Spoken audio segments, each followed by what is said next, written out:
Charlie Duke. Tis I. James, come in. Nice to see you. Thank you, and you. Talk about landing on the moon. Yeah, right. May I? Sure. It's our little lunar module model. What's amazing when you see it again is it is the shonkiest looking bit of flight hardware in history, isn't it? It's really strange. When I first started, I said, this thing really going to fly? You know, it's strange looking, but it was a great flying machine. Of course, it would only operate in a vacuum. It wouldn't operate. It's too flimsy to try to put in an atmosphere somewhere. So it was a true spacecraft designed for landing on the moon and flying around the lunar orbit, and that was it. Obviously, it doesn't fly in the accepted aeronautical sense because there's no air, which is why presumably it doesn't matter that it's this terrible shape. That's right. But how did it actually handle? To me, it was like flying a helicopter. As the pilot, Charlie navigated the lunar module from the window on the right, while his commander, John Young, handled the controls over to his left. Why were the windows so small? That seems mean, considering you're about to look at the moon for the first time that close up. They really gave you good visibility. John, on his side, had a sort of a ladder etched on his window, and it was numbered like 30, 35, 40, 45, and I would say, John, LPD 40. 41 LPD, 30,000 feet on profile.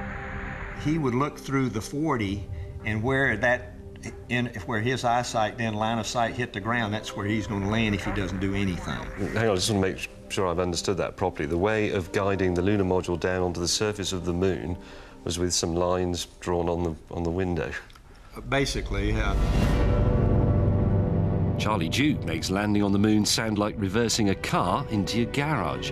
But in July 1969, when Neil Armstrong and Buzz Aldrin headed for the moon in Apollo 11's Eagle, no one had ever done it before.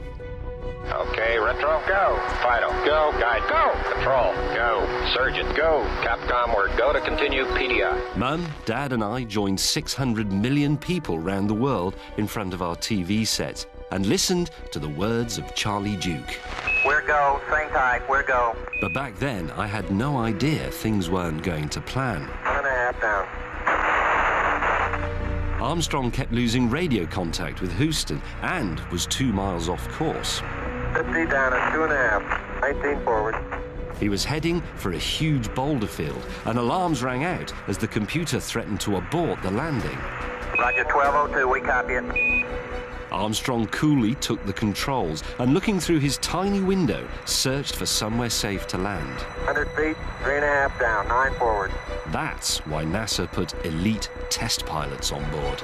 Down 2.5. Back in Houston, Charlie Duke was getting worried. We were running out of gas. 60 seconds. And I called 60 seconds, which meant they had another 60 seconds to land. And then I called 30 seconds. 30 seconds. You could hear a pin drop in mission control, which was very rare.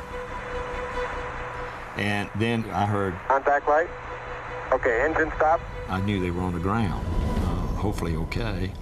And so I said, Roger, copy you down, Eagle. And then Neil comes back a few seconds later, says... Tranquility Base here. The Eagle has landed. We all erupted. And I came up with some statement like, Roger, we copy you on the ground. You got a bunch of guys about to turn blue. We're breathing again. Thanks a lot.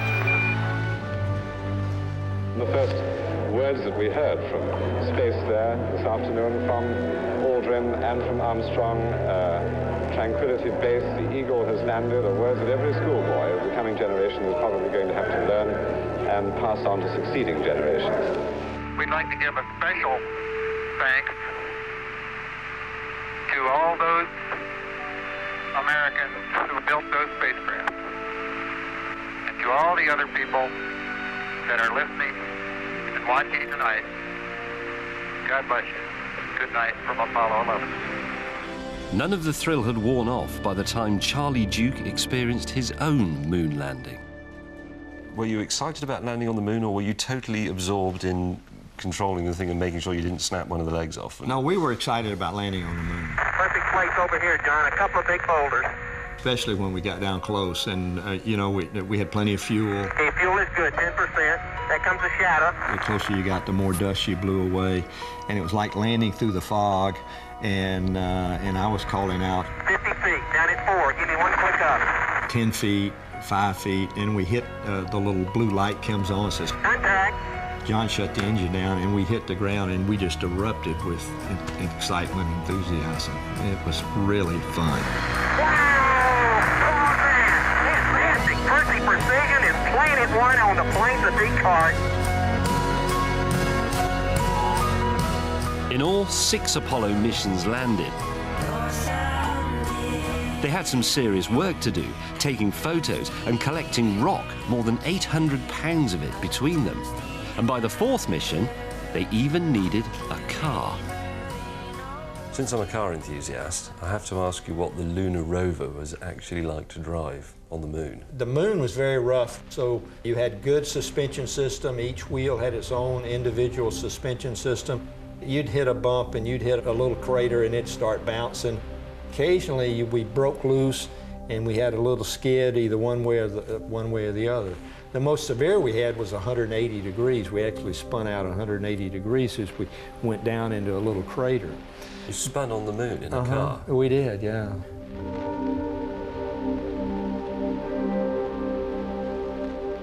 I've often been intrigued about how you'd find your way around once you were on the moon. Judging distance on the moon was extremely difficult. Look at the size of that rock. You have no familiar objects on the moon. You're looking at rocks and craters that you've never seen before. That's about halfway, maybe. A big rock far away looks very similar to a smaller rock close in. It is a biggie, isn't it? It may be further away than we think. And presumably compasses are useless because there are no poles, so... There's no magnetic field on the moon, so our navigation system on the rover consisted of a gyroscope and an odometer on one of the wheels.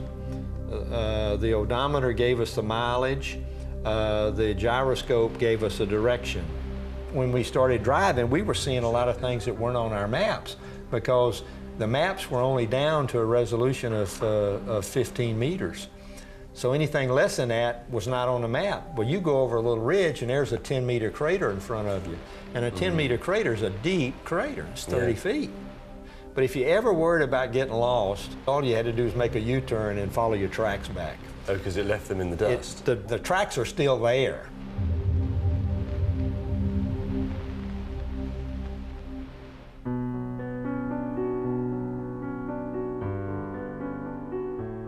Few of the Apollo astronauts have found it easy to come to terms with a normal life back on Earth. For Alan Bean, trying to express what the moon meant to him has become his sole mission in life as an artist. You only paint space now? That's all I do, because I am the only artist in all history that's ever been off this Earth and seen what's there and come home. In your pictures, people seem to be having quite a good time on the moon. That one especially, and that one.